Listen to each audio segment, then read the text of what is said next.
सुनाने वाली कहानी। कृपा मतलब दया, भगवान की दया। इसमें कहानी थोड़ा पुराना जमाना का, राजा महाराजा के जमाना का, ठीक है। एक राजा होता है और उसका पंडित जी पुरोहित है, वो बोलते हैं कि हमको आज 3 सवाल आपसे पूछना है। पुरोहित समझते हो, पंडित जी पूजा पाठ कराने वाले। तो राजा बोलते हैं अपने पंडित जी से कि हमको आपसे 3 सवाल पूछने हैं, हमको तीनों सवाल के जवाब दीजिए। तो पुरोहित बोलते हैं कि बताओ, हमको उस बात में पुरोहित क्या बोलते हैं कि बताओ क्या पूछना है, पूछिए। तो राजा बोलते हैं कि पहले तो मुझे बताइए, पहला सवाल मेरा ये है कि ईश्वर कैसा दिखता है, ये कैसे दिखेंगे हमको। कोई बोलता है ठीक है, दूसरा सवाल पूछिए। दूसरा सवाल ये है कि ईश्वर कहाँ होता है ना। और तीसरा सवाल क्या है, तो तीसरा सवाल ये है कि तीसरा सवाल आता है कि ईश्वर क्या करता है। पहला क्या होता है कि ईश्वर कैसे दिखते हैं या कैसे दिखेंगे। और दूसरा सवाल क्या होता है, ईश्वर क्या करते हैं, ईश्वर नहीं, दूसरा सवाल होता है ईश्वर क्या करते हैं, कहाँ रहते हैं, ईश्वर कहाँ रहते हैं। और तीसरा सवाल होता है कि ईश्वर करते क्या है ना। तो पंडित जी बोलते हैं कि इसका जवाब हमको टाइम दीजिए, हम थोड़ा सोच विचार करके आपको देंगे। तो राजा बोलते हैं ठीक है, मैं आपको 1 महीने का समय देता हूँ। 1 महीने के बाद हमको आके बताइए इन तीनों सवालों के जवाब। रोहित चला जाता है और वो सोचता है, खूब विचार करता है, लेकिन उसको जवाब समझ में नहीं आ रहा था। समय निकल रहा था, बीत रहा था, 1 महीना पूरा होने वाला था, बहुत परेशान था वो। तो उसका बेटा रहता है 1 2 3 का लिए पूछना है, नहीं 8वां पूछना है सर, उसी तरह का। तो उनका बेटा होता है, तो बेटा बोलता है कि क्या हुआ पिताजी, आप क्यों इतना परेशान है। तो बोलता है कि देखो बेटा, मेरे राजा जो है हमसे ये 3 सवाल पूछे। तो बेटा पूछता है कि कौन सा सवाल है बताइए, है ना। तो बोलते हैं कि देखो पूछे है ना कि ईश्वर कैसे दिखाई देते हैं और ईश्वर कहाँ रहते हैं।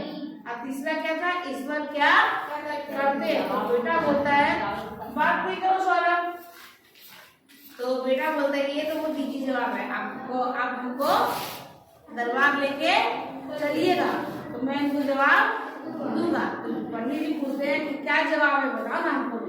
तो बेटा बोलता है कि आप भी वहीं पे दरबार में जवाब सुनिएगा। जब 1 महीना बीत जाता है तब राजा के पास पंडित जी और उनका बेटा दोनों जाते हैं। अब राजा जैसे ही देखता है तो राजा बोलते हैं पंडित जी को कि बताओ मेरे सवालों के जवाब दो। तो पंडित जी बोलते हैं कि महाराज जो आपके सवालों का जवाब मैं नहीं दूंगा, कि मेरा बेटा देगा, मेरा बेटा बहुत ज्यादा बुद्धिमान है। तो महाराज बोलते हैं कि ठीक है। तो महाराज बोलते हैं हाँ बेटा बताओ कि इस बार मेरा पहला सवाल का जवाब दो कि ईश्वर कैसे दिखाई देंगे, ईश्वर कैसे दिखते हैं। तो बेटा बोलता है कमाल करते हो महाराज, आप दूसरे से जवाब मुझसे पूछ रहे हो। आपके घर में कोई अतिथि आया है तो पहले उसके लिए पानी वानी का व्यवस्था कीजिएगा, खाने पीने का व्यवस्था कीजिएगा, इसमें सवाल पूछिएगा। तो महाराज शर्म आता है तो उनके लिए खाना का व्यवस्था तो सबसे पहले 1 गिलास दूध मंगाया जाता है। क्या मंगाते हैं, 1 गिलास दूध मंगाते हैं। तो क्या बोलते हैं कि बात लो, बात नहीं तो क्या होता है, अब दूध मंगाते हैं। जो पंडित जी का बेटा होता है ना, वो दूध में ऐसे करके देख रहा है, और कुछ दूध तक ऐसे करते रहता है। राजा बोलते हैं कि तुम कर क्या रहे हो, है ना। बोले महाराज मैं ना इस दूध में मक्खन ढूंढ रहा हूँ। मक्खन किधर है, दूध में मक्खन ऐसे मिल जाएगा, नहीं ना। तो बोलते हैं अरे तुम तो गजब करते हो, मक्खन ऐसे थोड़ी मिलेगा, पहले दूध से दही बनाएंगे, फिर दही को मथेंगे, तब तो मक्खन बनेगा। तो यही तो मैं बोलना चाह रहा हूँ, भगवान ऐसे थोड़ी दिखाई देंगे। पहले उनके लिए ध्यान लगाइए, उनके लिए अभ्यास कीजिए, पूजा कीजिए, उनको प्रसन्न कीजिए, खुश कीजिए, तब ना आपको भगवान दिखाई देंगे। ऐसे थोड़ी मिल जाएगा भगवान। तब राजा बोलते हैं कि हाँ ये जवाब तो सही है। अच्छा ठीक है, दूसरा सवाल पूछे, बताओ कि ईश्वर कहाँ रहते हैं।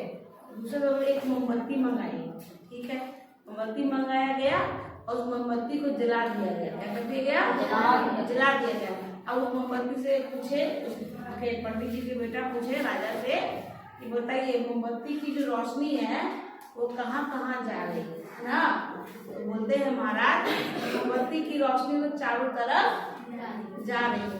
तो आपके दूसरे सवाल का भी जवाब यही है कि जो ईश्वर है वो चारों तरफ विद्यमान है, हर आत्मा में विद्यमान है। धरती पे जितना जीव है, आप हम सब के अंदर हमारे भगवान रहते हैं। कोई भी बुरा नहीं है, सबके अंदर ईश्वर है ना। और भगवान ये सोचिए कि हम जो कर्म कर रहे हैं वो देख नहीं रहा, वो सब देख रहा है और सारे कर्मों का हिसाब वो लिख रहा है ना। इसलिए कोई भी कर्म करे सोच समझ के करे कि ऊपर वाला देख रहा है, ठीक है। महाराज खुश हो जाते हैं कि हाँ इसका जवाब भी मिल गया। अब तीसरा सवाल होता है, क्या होता है?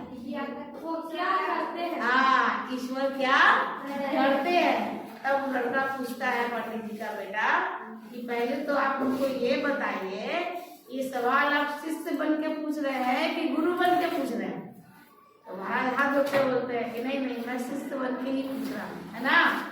तो बोले आप तो कमाल करते हो महाराज, शिष्य जो है सिंहासन पे बैठा हुआ है, अब गुरु जो है खड़ा रहेगा। महाराज फिर लज्जित हो जाते हैं, है ना, लज्जित जाते हैं। तो नहीं आप बैठिए सिंहासन पे। और वो महाराज जो थे नीचे खड़े हो जाते हैं, फिर हाथ जोड़ के बोलते हैं अब हमारे तीसरे सवाल का जवाब दीजिए। तब वो लड़का बोलता है इसमें जवाब क्या देना, सब कुछ तो सामने है। ईश्वर क्या नहीं कर सकता, वो पल भर में राजा को रंग को राजा बना सकता है। आप अभी देखिए मैं कहाँ पे बैठा हूँ और आप कहाँ है, आप राजा होकर रंग हो गए हैं। अब मैं रंग जैसा व्यक्ति भगवान ने अपने चमत्कार से मुझे सिंहासन पर बैठा दिया। तो इसके अलावा और तो जवाब जरूरत है। महाराज बोलते हैं कि हाँ बात तो सही है।